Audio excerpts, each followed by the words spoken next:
there are two things I'm just never going to understand. Why on every flight I've ever been on, there's always at least one person that is not sitting in the correct seat. It's a row and then a letter. It's a number and a letter, yet somebody every single time can't put it together. It's not even nefarious. They just get confused by having to reconcile a number and a letter. And also the way we learn guitars, going in like a static hand shape up and down the neck in one spot, okay?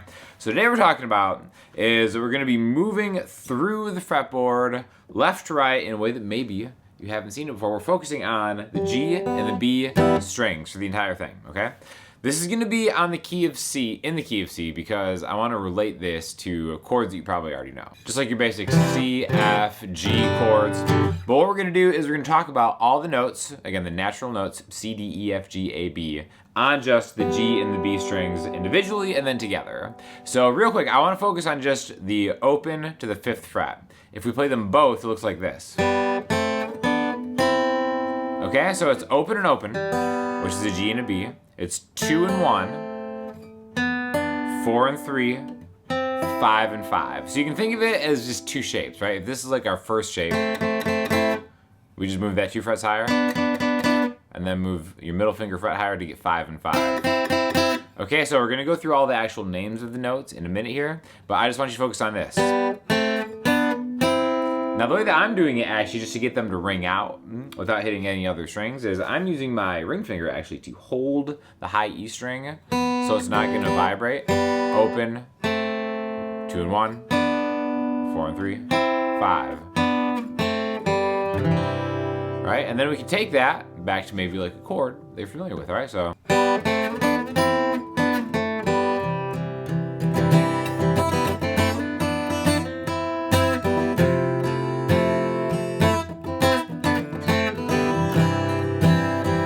So real quick, we're just using these little 2-note kind of mini chords in ways that we can spice up your guitar playing. You can do solos with these eventually, which we'll talk about. But let's talk about what's going on here, okay? So the notes in the key of C, there's no sharps or flats. It's just C, D, E, F, G, A, B. If we start on a B, some people will call this the B Locrian mode, whatever. It's just playing those notes on the B string. We would go B, C, 1st fret, D, 3rd fret, E, 5th fret, F, G, A, B, C. Okay, so that's just kind of like playing those notes in this specific spot.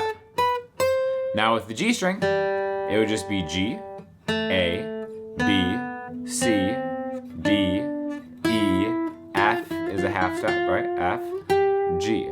So if we combine those, G and B, A and C, we can kind of go up just one letter in the alphabet. So if it's A and C here, then it's B and D, C and E together, and then we just we just keep that energy going all the way through here, okay? So now I'm going to call out the shape, either shape 1 or shape 2. 2 is gonna be together, 1 is gonna be just offset by 1. And then I'll call out the fret of the G string just because it's lower. That's an easy way to track it. So open, shape 2, 2, shape 1, 4, shape 1, 5, shape 2, 7, shape 1, 9, shape 1, 10, shape 2, 12, shape 2, and then the octave would start again, so now it would be 14, shape 1, okay? So just practice that forward and backward, and then we'll talk about some cool stuff that we can do with this, okay? So.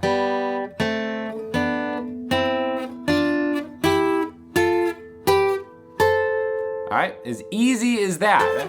Now, it doesn't really sound super musical. You're really just kind of playing 2 scales or 2 modes, the Mixolydian mode and the Locrian mode, at the same time, making a harmony with it. But the really cool thing that you could do using this information is to maybe make your songs a little more interesting. So speaking of songs, let's talk about the sponsor of today's video, Distrokid. Distrokid is the #1 way, the only way in my estimation, to get your songs and music online. It makes it super easy. This is the best service in that genre by far. I was using it way before I was even a YouTuber just to get my music online. You just upload the file, the music file, and like some artwork that you can make, and then it distributes it to Spotify, iTunes, Amazon Music, Apple Music, YouTube Music, really basically every streaming music service that you have. And then it'll also give you a cool link that you can kind of just like blast out to people. It'll take care of all the money for you if people actually like buy the music for you, or if maybe something kind of picks it up on streaming. Like I said, me and my buddy Daniel actually had a song get over 100 million streams on TikTok, and it just tracked down all the money for us. I didn't even know that it was going viral, and I just had thousands of dollars sitting in my Distrokid bank. So thank you so much to Distrokid for sponsoring the video. I'll have an affiliate link in the description if you guys are interested in signing up. Click that link, it'll save you a percentage, and it also helps the channel a lot. So now that we know a couple different places that we can use, let's focus in on different places, okay? And that first one we do is this: open, shape 1, fret 2, shape 1, fret 4, and here, okay? Now, if we start combining them, like I did earlier with open chords, you could just, let's go backwards. That's just going back to C. We do the same thing with F. Same thing with G.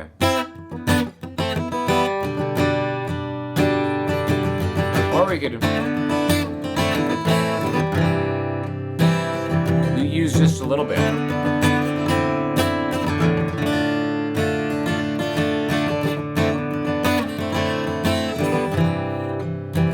See, I'm just going back and forth between that one shape, just 2nd fret to 4th fret. C.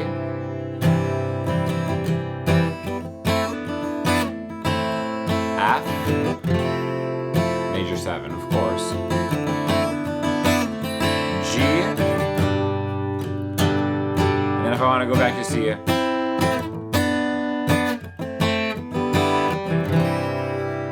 so that sounds a lot more interesting to my ear than just playing C, F, and G. Now again, you can go overboard. You don't always have to add a bunch of inflections, but especially, I always think backing into a chord sounds really cool. All right, so again, that's just focusing on that. Let's go a little further into the neck.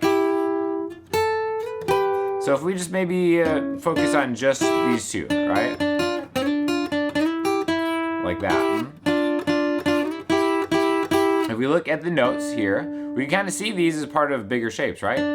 Like the 7th fret and the 6th fret and the G and the B string. You can see this as part of a D minor chord, right? And then down further than that, you see this as part of an E minor chord. In fact, if you play the chords in the scale, right? If we play like an A minor or like a B chord or something, and then like a C major chord, D minor, E minor, F major, G major, A minor, you're accidentally hitting the exact same notes that we're talking about, just isolating them 2 at a time. Now, you could play it just like that, you know, instead of going like, you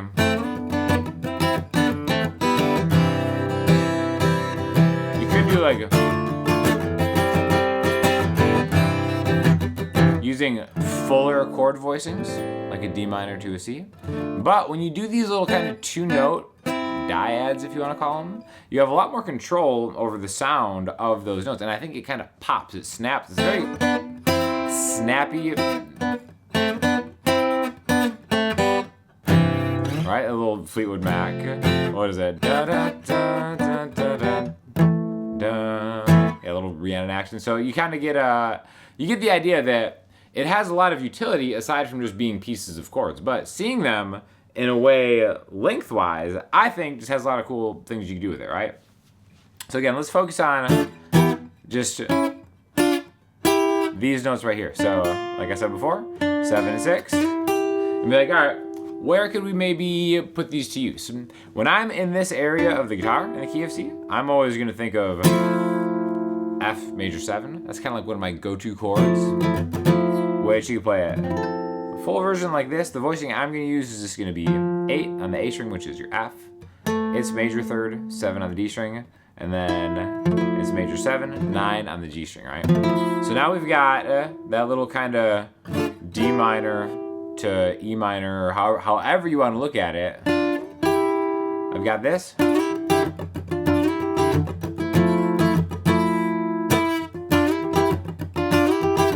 F. Maybe I'll go to G.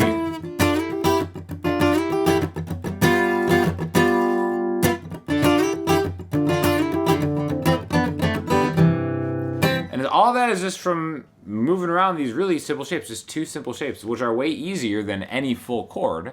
And I'm just taking what I know and be like, all right, I'm gonna add that to something, and now it's gonna sound super musical, in my opinion, right? Maybe it takes on more life as an actual song instead of playing, again, this, like I said, if this is representative, it could be representative of a few different things, but let's talk about D minor to E minor to F. We can play the same thing, D, E, F.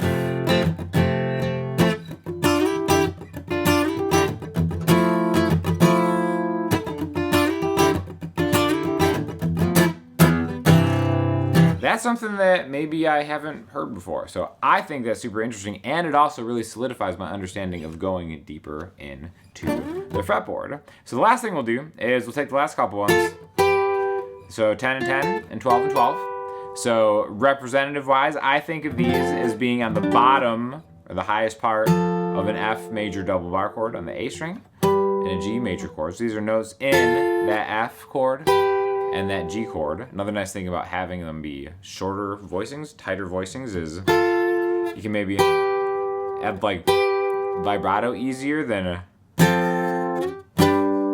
like if you had like a whole hand shape and you're really trying to milk every last thing out of it. Let's go, when I see that 10 and 10 and 12 and 12, maybe I can try that on a little scale.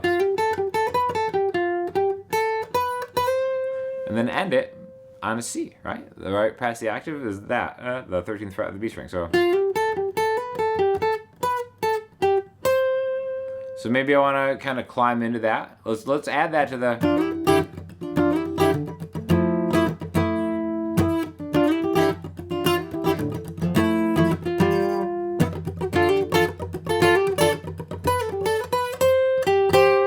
It's like, okay, cool. It's like an interesting phrase that just came up from doing that little 2-note thing into a chord voicing I like, and then kind of